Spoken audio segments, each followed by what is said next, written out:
Hello, and welcome to the Queuing It Up podcast, where we talk all things Lexington that improve your quality of life. This podcast is presented and produced by the City of Lexington government. I'm your host, Johnnie Taylor, the City Manager for the City of Lexington in North Carolina. Some episodes of Queuing It Up include discussions with community leaders about what's happening in Lexington, while other episodes feature City of Lexington employees, providing educational opportunities with valuable information about city services.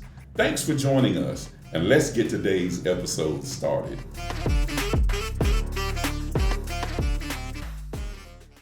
Hello, and welcome to another episode of the Queuing It Up podcast.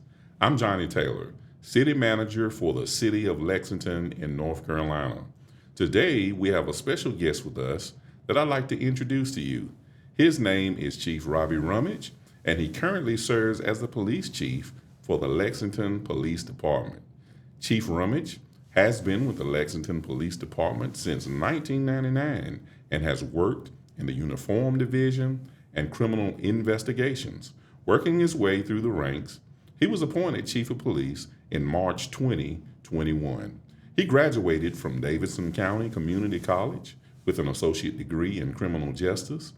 Chief Rummage also received a bachelor's degree in criminal justice from Western Carolina University and his master's in criminal justice from Fayetteville State University.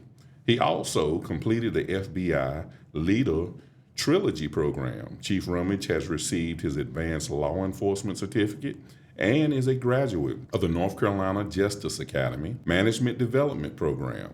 Chief Rummage is a graduate of the 253rd session of the FBI National Academy in Quantico, Virginia. Chief Rummage is a member of the North Carolina Association of Chiefs of Police, where he serves as Regional Director, and the North Carolina FBI National Academy Alumni Association, where he serves as District Representative, and he is also a member of the International Association of the Chiefs of Police. Okay. Welcome, Chief Rummage, to Queuing It Up. It is good to have you here today. Absolutely. Thanks for having me, Mr. Taylor. I always enjoy to speak with you and excited about sharing this with members of our community. Well, wonderful. We're going to get right into some questions and talk about a few things in regards to law enforcement and how things work in our community. So I kind of want to start this off by talking about recruiting efforts, and having qualified officers is important in our recruiting efforts. So tell us a little bit about the recruiting process and what it takes to become an LPD officer.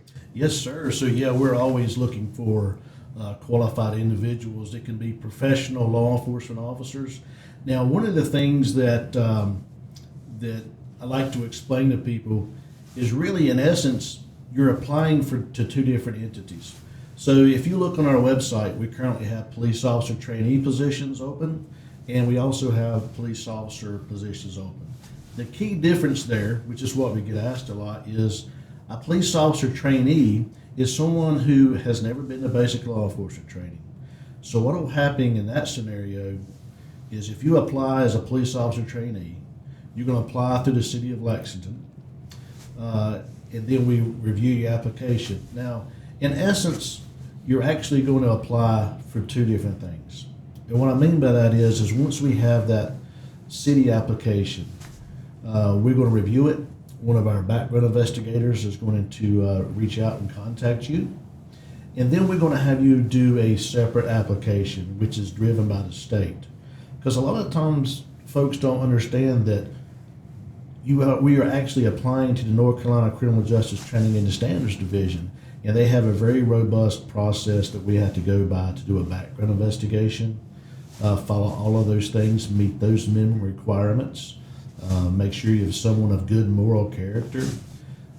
We have an interview process, and once you make it through those things, we offer ride-alongs for those who are applying to get a different perspective so that you understand it. If you reach the point to where you have a conditional offer, then you must successfully pass a psychological examination, a medical examination, and then we can actually send your paperwork to Raleigh then to get you ready to be sworn in. And then, once you get sworn in, then you enter the field training officer process, which is a minimum of 16 weeks with one of our professional field training officers. And once you go through that 3 phases, which is a minimum of 16 weeks, you could be out as a solo officer. Well, that's good to know. So let me make sure that I'm understanding this correctly. So for the sake of those that may be listening or watching, you're not actually just applying to be an officer here in the city of Lexington based off of Lexington's requirements. You're actually applying for a position, but then there are state requirements that are necessary in order for you to move further in the process. Absolutely. And that process is, I welcome anyone that wants to learn more. Please go to ncdoj.gov, ncdoj.gov. Go to Criminal Justice Training and Standards. It has all of those requirements on there. And that is true for every municipal police department in the state. There's also a Sheriff's Training and Standards Division, which mirrors that for the sheriff's offices. But every police officer in the state has to be certified by that entity, and we must go through the same process, the background investigation, to ensure that you meet all those. And really, on the website, you'll be able to see all the forms that we use, that our background investigators use. All of that is available online. Very good, very good. And so in addition to us placing emphasis on personnel, and that's definitely important, we also place an emphasis on being able to use the latest technology that is actually utilized across our nation as far as law enforcement. So could you tell us a little bit about some of the technology that we use to keep our residents safe and to help even with solving crimes? Yes, so we have definitely added a lot of layers of technology in recent years. Definitely far from when I started 26 years ago. And what we're seeing is that AI does play a good part of that. But I don't like to get into specifics of what we use, but I can tell you that it's what I call a force multiplier. Obviously, we have cameras in different strategic locations so we can see things. We hold the Fourth Amendment very near and dear, so we're not out there. I don't want anybody in the public to be concerned about anything like that. But what happens is it does help us, our investigators, to gather information. And it helps us to develop leads, which is very important in all types of cases. We've also, in the recent years, we started incorporating drones for different reasons. Some of the reasons are like a forward observer. In some of our operations, we may use that. Missing children, we try to use stuff like that to help us locate people who maybe are missing. Those who maybe wanted and perhaps ran from us, we use them from those too. And these are things that are just kind of building blocks, as I'm sure we'll continue to grow on that through the years. You and I have had conversations about that several times about, how can we add pieces now to continue to build on? Yes. And I thought about one conversation when we had where the drone was actually used to find someone that was missing. And if it hadn't been for the drone, it's a possibility that the outcome could have gone the other way. Right. So that's great. Recently we had a TV production team that was here in Lexington, and they came to do a documentary about a cold case from the past, and technology was used to solve that particular case. How much of what occurred can you tell us about how the LPD uses some of the technology to solve cold cases? Well, in that case, it was DNA type stuff that was new on the scene. And like so many other cases, these particularly homicide cases that have gone cold for a number of years, they've never closed out. we're always looking at, we're re-looking at things and seeing what's out there now, what's available now that we could try to do. And the Mary Davis case was an example of that paid off. But those same efforts continue regularly on other outstanding cases. If we, see something that's occurred somewhere else in the state and it looks like it could be related, we use technology to, collaborate with and connect with other law enforcement agencies unlike any other time in my career. And so we're able to gain more leads, and we go back and apply that knowledge to what is outstanding and say, what can be gleaned from here? And, Mary Davis is a great example of how that paid off. But it's important that I want people to know that it paid off because it matched up. But there's so many other cases that we're doing the same thing with, and my hope is there's going to be other technology that comes about that's going to fit in other cases. That's an ongoing effort. Yeah, and we have to do exactly what you said. We have to keep our eyes open. We got to keep on researching and trying to utilize those things in such a way that we are just the best we can be as far as a law enforcement agency. Even though I'm biased, I believe we already are the best there is. But we'll keep striving and keep progressing and keep doing those things that are necessary to keep us at the forefront of law enforcement. Well, I'll tell you too, it's exciting for our staff too, because I was an investigator for a number of years, and one of the most frustrating things for investigators is knowing who done something, but you can't prove it, because there's rules in the criminal justice system for a reason. There's thresholds of evidence for a reason, and it's so frustrating. And most of your police officers around here in any agencies will tell you that it's not what you know, it's what you can prove. And so this is helping us prove more cases. And so that is very exciting for our investigators, who their goal is to solve cases and to bring justice for the victims.